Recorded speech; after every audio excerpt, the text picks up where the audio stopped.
আজকের ভিডিওতে আপনাদেরকে আলফাডাঙ্গার 4টি সুস্বাদু খাবার সম্পর্কে বিস্তারিত জানাবো।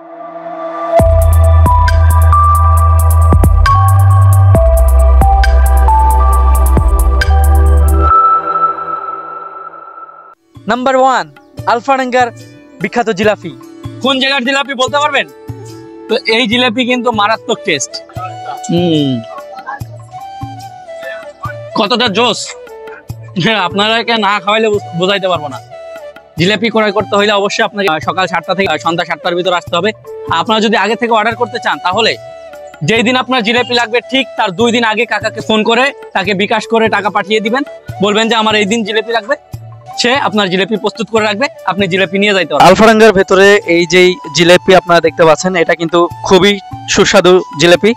পেছনে যে দোকানটি দেখতে পাচ্ছেন এটা কিন্তু আমাদের আলফাডাঙ্গারই একটি দোকান, অর্থাৎ ইসুবের বাগ। এটা হচ্ছে ইসুবের বাগ। ইসুবের বাগের জিলাপি অত্যন্ত মজাদার একটি জিলাপি। আপনারা যদি সর্বপ্রথমই বলি যে আলফাডাঙ্গার সব থেকে মজাদার জিলাপি কোনটি, তাহলে কিন্তু প্রথমেই নাম আসবে এখানে। আর জিলাপি ঠিক কোন সময় থেকে পাওয়া যায় আর কয়টা পর্যন্ত পাওয়া যায় এ সকল বিস্তারিত জানবো আজকের এই ভিডিওতে। সো আপনারা পুরো ভিডিওটা দেখুন এবং ভিডিওটা শেয়ার করে দিন, যাতে যারা যারা এই যে ভাইরাল জিলাপি এটা কিনতে চায় তারা কিনতে পারে এই ভিডিওটা দেখে। আসসালামু আলাইকুম কাকা, ভালো আছেন? ওয়ালাইকুম আসসালাম, আলহামদুলিল্লাহ। তো এই জিলাপি কত টাকা করে কেজি আর কয়টা থেকে পাওয়া যায়? সকাল 7টা হইতে একেবারে রাতের 7টা পর্যন্ত। সকাল 7টা থেকে রাত 7টা পর্যন্ত এই জিলাপি পাওয়া যাবে আপনার এখানে। তো মাঝে মাঝে তো দেখা যায় যে এদিকে থাকে না, তো তখন ফুরায় যায়। কোনদিন আগে ফুরায়। কত কেজি ফুরায় প্রতিদিন আপনার? 50-60 কেজি। কেজি কত করে রাখেন? 160। আঙ্কেলের এই জিলাপি মারাত্মক লাগে আমার কাছে। আপনাদের কেমন লাগে আপনারা কমেন্ট করে জানাতে পারেন। অর্ডার দিতে গেলে 2 দিন আগে আমাকে বলতে হবে কত কেজি নেবেন, নেওয়ার সময়টা বলতে হবে, 2 দিন আগে বলতে হবে। সকালে নেন সকাল সকাল বানাই দেবো। আর শুক্রবারের জিলাপি নিতে গেলে বুধবার বৃহস্পতিবারে অর্ডার দিতে হবে। আর যে কোনো দিন অর্ডার দিতে গেলে একদিন আগেই অর্ডার দিতে হবে, নাই তো দেখা যাচ্ছে আপনার 1 মণ জিলাপি দরকার, সকালে আসেন আমার তেল আছে, ময়দা নেই, ময়দা আছে, চিনি নেই, সব আছে, লোক নাই। তো সেই জন্য একদিন আগে বললে জিনিসটা আমি ব্যবস্থা করে আর কি গুছাই রাখতে পারি। এই মোবাইল নাম্বারে আপনারা ফোন করে কাকার সাথে কথা বলে আপনারা চাইলে বিভিন্ন অনুষ্ঠানের জন্য জিলাপি, দই, মিষ্টি এগুলা অর্ডার করতে পারবেন। নাম্বার 2, আলফাডাঙ্গার সব থেকে কম দামের পুরি।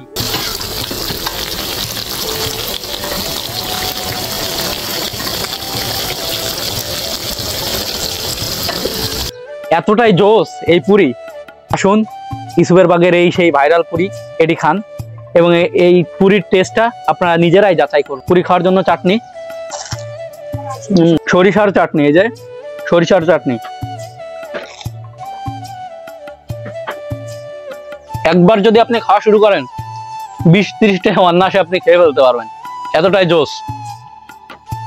তা আপনাদেরকে বলি, আপনারা যারা আলফাডাঙ্গার আছেন, এই আলফাডাঙ্গার যারা আছেন তারা এই ভিডিওটা বেশি বেশি করে পুরো বিশ্বে ছড়িয়ে দিন, যাতে আমাদের যে আলফাডাঙ্গার এই মানে সুস্বাদু বা ভাইরাল খাবার বা ভাইরাল পুরি এতটা কম দামে, এটা যাতে সারা বিশ্বের মানুষ জানতে পারে এবং আমাদের এই আলফাডাঙ্গার ভাইরাল পুরিটা খাওয়ার জন্য এখানে আসতে পারে। শোনে, আমাদের বাড়ি ছিল খোলাবেড়ে এবং আমরা নদীতে ভেঙে গেছিলাম এবং ঢাকা শহরে যাইয়ে এবং মোহাম্মদপুর যাইয়ে আমি বিহারিকের সাথে থেকে এই কাম শিখে আমি দেশের বাড়ি এসে আধা কেজি বেসন নিয়ে এবং ইসুবের বাগে আমি পুরি, আলু চাপ, বেগুনি, সিঙ্গারা বানানি শুরু করলাম এবং জিলাপিও বানাতাম। বানাইয়ে কোনোরকম আমি দিনপথ চালাইয়ে আল্লাহ দিলি এখন আমি খুব সুখী আছি, খুব সুখী আছি। এখন আর কোনো মাছ আল্লাহর কাছে চাওয়া পাওয়ার কিছু নাই, আল্লাহ আমার অনেক কিছুই দিয়ে দিয়েছে। কাকা, আপনার এই পুরি কয়টা থেকে কয়টা পর্যন্ত পাবে? ভোর 8টার থেকে রাত 8:30 পর্যন্ত আমি পুরি চালাই, তারপরে থেকে আমি পুরি চালাই না। নাম্বার 3, আলফাডাঙ্গার সব থেকে সুস্বাদু হালিম। আসসালামু আলাইকুম কাকা, কেমন আছেন? ওয়ালাইকুম সালাম রাহমাতুল্লাহ, আলহামদুলিল্লাহ খুব ভালো আছি। কাকা, আপনার এখানে এই যে হালিমগুলো এগুলার প্রাইসটা কেমন আর কত টাকায় কি দিয়ে দেন?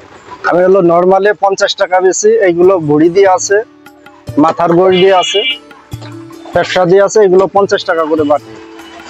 আর নলি আছে আপনার 250 টাকা পিস, গিরে আছে 200 টাকা পিস, আর খুর যেটা বলে ওটা বড় খুর হলে 150 টাকা, আর ছোট খুর হলে 100 টাকা। এই হলো আমার এখানে দোকানে বিক্রি হয় এই রেটে। আর কয়টায় আপনি আসেন প্রতিদিন? আমি আছরের নামাজ পড়ে দোকান লাগাই বেশিরভাগই। আর রাত কয়টা পর্যন্ত পাওয়া যায় আপনার? ঈশা তামাত পাওয়া যায়, অনেক সময় দেখা যাচ্ছে ঈশার আগেই ফুরে যায়। কোনোদিন দেখা যাচ্ছে এমন কাস্টমার আসে যে বাসার জন্য সে 20 পিস নিয়ে গেল, তখন দেখা যাচ্ছে যে পরে যারা আসতেছে এটা তো পাচ্ছে না। এর জন্য ফোন করে আসলে হলো সবচেয়ে ভালো হয়। দূরের যারা এরা ফোন করে আসলে সবচেয়ে ভালো হয়, কারণ বেশিরভাগই মাল থাকে না, আমার সেল বেশি। আমরা যখন আসি মাঝে মাঝে দেখি আপনি নিজেই খাচ্ছেন, তো এর ভিতরে কাহিনী কি? এর ভিতরে কাহিনী আমার বিশ্বাস আছে যে আমার হালিমটা আমি নিজে তৈরি করে খাই, এর জন্য পরিষ্কার আছে, এর জন্য। অনেকে আমার বলে যে কারিগর তৈরি করে সে তো খায় না, তো আমার ভিতরে হয়তো অন্য কিছু বিরাজ করে যে আমার ভিতরে কোনো কিছু নাই, এর জন্য নিজের জিনিস নিজে আমি খাইতে পারি। নাম্বার 4, আলফাডাঙ্গার সব থেকে সুস্বাদু মিষ্টি। তো পেছনে যে দোকানটি আপনারা দেখতে পাচ্ছেন এটা হচ্ছে চলন্তিকা। এই চলন্তিকার মিষ্টি অ্যামেজিং। তো এখন আমরা যেটা টেস্ট করবো সেটা হচ্ছে মালাই চপ। আপনাদের এখানে স্পেশাল কি আছে? স্পেশাল মালাই চপটা। মালাই চপের দাম কেমন পড়ে ভাই? মালাই চপ হলো আপনার 560 টাকা। 560 টাকা। কেউ যদি এক পিস নেয় তো সেক্ষেত্রে এক পিস নিলে 40 টাকা পিস। এক পিস নিলে 40। হ্যাঁ। আর রাজভোগ যেটা দেখেছিলাম সেটা তো এখন নেই। ওটা নেই, শেষ হয়েছে। বিকাল টাইমে বেশিরভাগই মা মিষ্টি থাকে না। বিকাল টাইমে না? যদি কেউ ভালো ভালো মানের মিষ্টি বা গরম গরম মিষ্টি খেতে চায় তো কখন আসবে? তাহলে আপনার মালাই চপটা আসতে হবে 10টার দিকে, 10টার সময়। আর রসগোল্লাটা বিকাল টাইমে আসে, গরমটা তো মানে প্রতিদিন আসে না, এটা মানে সকালেও আসে, সকালে আসে মানে বিকাল আসে মাঝে মধ্যে। খাই আমাদের এখানে প্রতিনিয়ত ঢাকাতে কন্টিনিউ যাই, তারপরেও বাইরে থেকে মানে বাইরে যাই, ইটালি যাই, আপনার ফ্রান্স যাই, লিবিয়া যাই, মালয়েশিয়া যাই, বিভিন্ন দেশে যায়। এখানকার যারা দোকানদার আছে তাদের কাছেও যে সুস্বাদু মিষ্টিটা, এটা কিন্তু আপনাকে অবশ্যই অবশ্যই সকাল 10টার দিকে আসতে হবে মালাই চপটা খাওয়ার জন্য। মালাই চপটা খুবই টেস্টি, আমরাও খাই মাঝে মাঝে। আপনারা যারা ভিডিওটা দেখছেন তারা এসে এখানকার যে মালাই চপ রয়েছে সেটা এসে খেয়ে দেখতে পারেন। ঠিক আছে দাদি, মালাই চপ ওই বিদেশে বিদেশে চলে যায়, ফ্রান্স যায়, ইতালি যায় না? এই দোকানের মিষ্টির মতো মিষ্টি আর কোনো জায়গা নাই। আর আমার খাওয়ার যে অভিজ্ঞতা এটা আপনাদেরকে ওইভাবে বলে বোঝাইতে পারবো না, কারণ আমরা তো খাচ্ছি। সুতরাং এটার যে টেস্ট এটা নিতে হইলে আপনাকে অবশ্যই অবশ্যই আলফাডাঙ্গায় আসতে হবে। এখান থেকে মিষ্টি খেয়ে এখানকার যে টেস্ট সেটা আপনাদেরকে জানাইতে হবে। আপনারা আসুন এবং আমাদেরকে জানান। আর যারা ভিডিওটা দেখছেন তারা এইখানকার মিষ্টি যদি খেয়ে থাকেন তাহলে কিরকম মিষ্টি সেটা কমেন্ট করে জানাতে পারেন। আপনাদেরকে শুধু যে এইভাবে ভিডিওতে বলছি তা না, আপনারা নিজেরা এসে এখানকার যেই মানে মিষ্টিগুলা রয়েছে সবগুলা মিষ্টি মানে কোনোটাই বাদ দিতে পারতেছি না, এরকম মানে এখানকার সবগুলা মিষ্টি একদম ওয়াসাম। আপনাদেরকে অসংখ্য ধন্যবাদ আজকের এই ভিডিওটা সম্পূর্ণ দেখার জন্য। ভিডিওটি ভালো লেগে থাকলে প্লিজ লাইক করে দিবেন, ভিডিওটি শেয়ার করে অন্য কেউ দেখার সুযোগ করে দিবেন এবং পেজটিকে লাইক করে ফলো দিয়ে রাখবেন। আর ইউটিউব চ্যানেলটিকে সাবস্ক্রাইব করে বেল আইকনটি বাজিয়ে রাখবেন।